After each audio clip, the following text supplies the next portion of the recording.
Guys, we will need gawa tayo guys ng Mr. Gulaman guys. Ang kailangan natin gatas. Kailangan natin ng may mga bawas-bawas na ito guys, kaya pinagsama-sama ko na. Okay. Ang importante hindi sira guys. Ubusin na natin. Ano naman na tayo? Gawa tayo ng gulaman with fresh milk guys. Ito siya oh. Ito siya guys.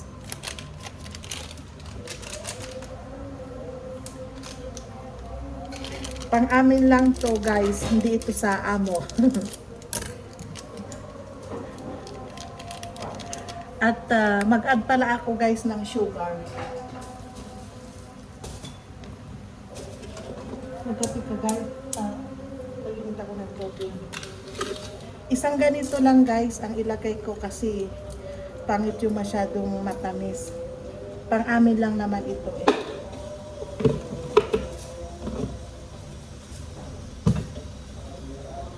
Ganito na ito guys oh. Ilalagay ko na yung Mr. Gulaman guys.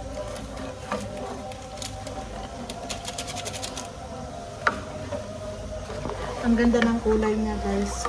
Nakikita niyo ba? Ayan. Ito kasi guys walang tigil na halo ba hanggang na umano siya. Hanggang na mag-boil siya ba. Hanggang na uminit, kumulo. Kaya halo-halo lang ba. Walang tigil na halo. Dito ko siya ilalagay guys oh, pag natapos.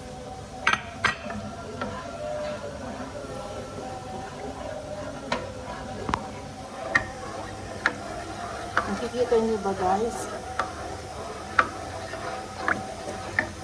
Walang tigil na halo. Halo lang ng halo.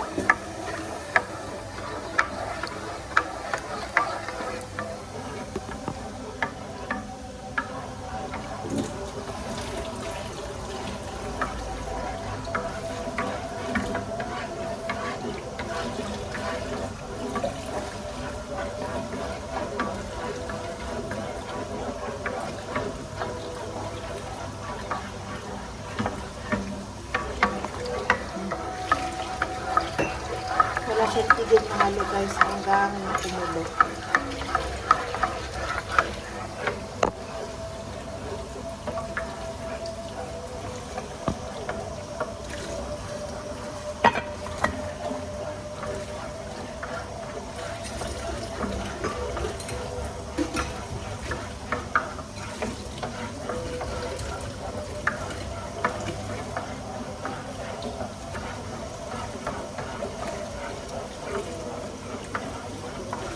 Sabi ko gawin ko na habang wala pa si itim.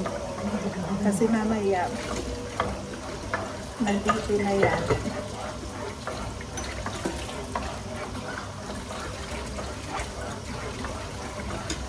Please guys, watch until end.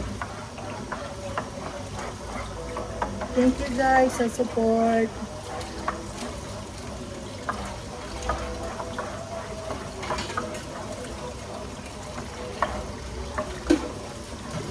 Ito siya guys oh. Mr. Gulaman orange flavor.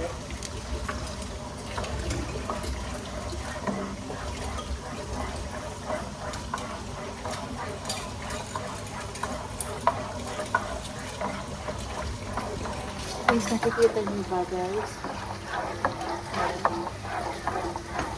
Kumukulot na ito. Kunting kimbot na lang guys. Malapit na siyang kumulo. Kailangan kasi guys ito walang tigil na halo hanggang na magkulo siya ba. Saka natin ilalagay dito sa Pyrex tray. Dito natin ilalagay guys.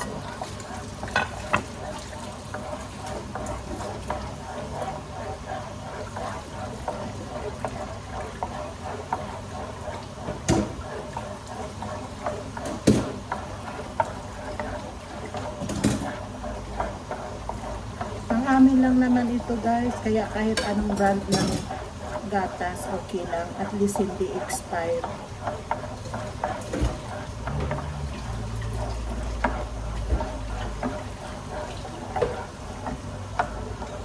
Ayan siya guys, malapit na siya kumulo.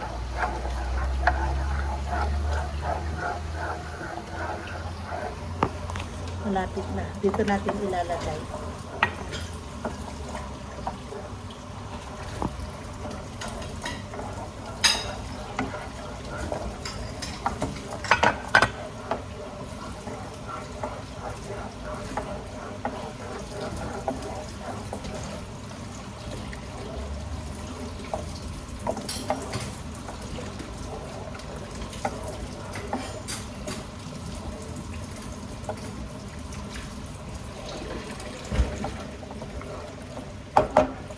Yan guys, tapos na guys, ilagay na natin dito.